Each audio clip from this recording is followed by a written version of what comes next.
আসসালামু আলাইকুম। আজকে আমরা জানবো গরুর ল্যাম্পি স্কিন ডিজিজ সম্পর্কে।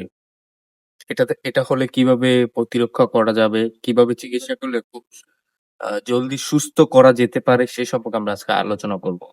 প্রথমে একটা গুরুত্বপূর্ণ কথা বলে রাখি। অ্যালার্জি একটা ভাইরাস জনিত রোগ। এটার কোনো অ্যান্টিভাইরাল কোনো চিকিৎসা নাই।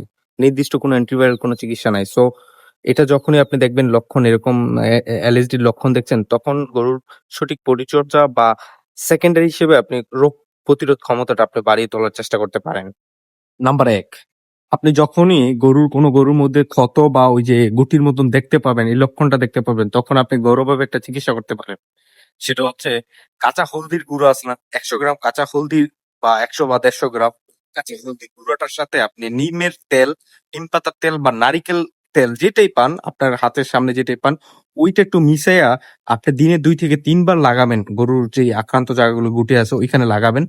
এতে করে কি হবে? ওই আক্রান্ত জায়গাগুলো ইনশাআল্লাহ একটু শুকাইবো এবং সেখানে মশা-মাছি বসা থেকে একটু বিরত থাকবে। এতে করে জলদি সুস্থতার একটা লক্ষণ আসা যেতে পারে আশা করি। নাম্বার ২, যখন অ্যালার্জি গরুর মধ্যে আক্রান্ত করে না, তখন দেখবেন যে গরুর অতিরিক্ত মাত্রায় জ্বর আইসা পড়ে। প্রায় ১০৩, ১০২ এর মতন। সো সেই সময় আপনি গরুর একটা জিনিস খেয়াল রাখবেন ভাই। গরুটাকে পর্যাপ্ত পরিমাণে আপনি পানি দেওয়ার চেষ্টা করবেন। সেই সময় দেখা যায় গরুর খাবারের রুচি কমে যায়। সো আপনি খাবারের রুচি যাতে না কমে সেই দিকে খেয়াল রাখবেন এবং পর্যাপ্ত পরিমাণ বিশুদ্ধ পানি খাওয়াবেন এবং সাথে আপনি চাইলে ওরসালাইনও খাওয়াতে পারেন।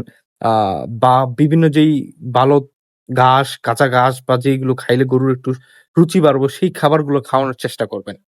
নাম্বার ৩, ক্ষত স্থানটা পরিষ্কার পরিচ্ছন্ন রাখতে হবে সবসময়। আপনি কি করতে পারেন সেজন্য? পটাশের পানি জনিত পানি মিশায় ওই জায়গাটা আপনি ক্লিন করতে পারেন।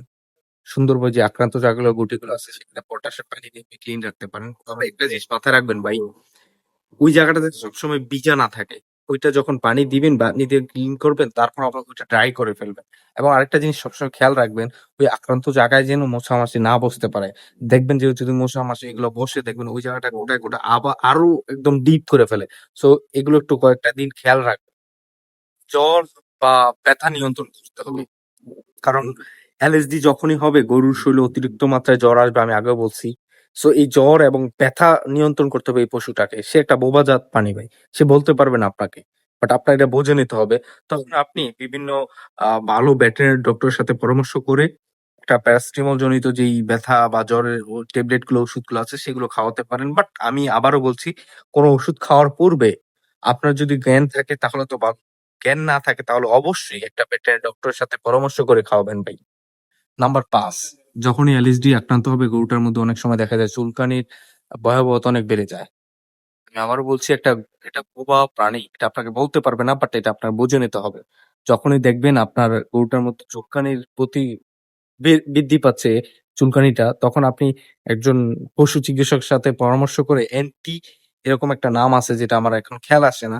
সো এরকম কোনো ওষুধ খাওয়াতে পারেন। তবে আমি আবারও বারবার বলি, কোন একটা দক্ষ, অভিজ্ঞ চিকিৎসকের কাছে পরামর্শ করে উনি যেটা বলবে সেটা করতে পারেন।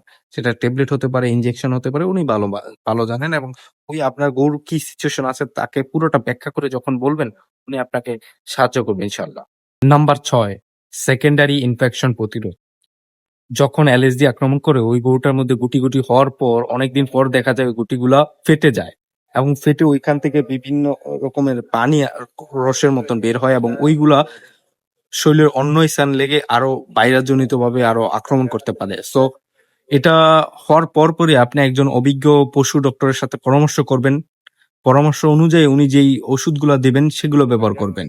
সেই সময় অনেক পশু ডক্টর বা আমার অভিজ্ঞতা থেকে জানি যতটুকু, অনেক পশু ডক্টর আপনাদেরকে পেনিসিলিন জাতীয় অ্যান্টিবায়োটিক ব্যবহার করার পরামর্শ দিতে পারে।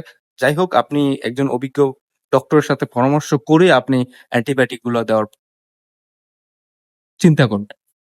অনেক খামারি আছে সালফাভেট একটা পাউডার আছে ওইটা নারিকেল তেলের সাথে মিশিয়ে ক্ষত স্থানে ব্যবহার করে। এতে অনেক ক্ষত শুকানোর আ আমরা দেখেছি অনেক ক্ষত শুকায় বা অনেক খামারি বলে যায় সালফাভেট পাউডার ব্যবহার করলেও ক্ষত শুকিয়ে যেতে পারে।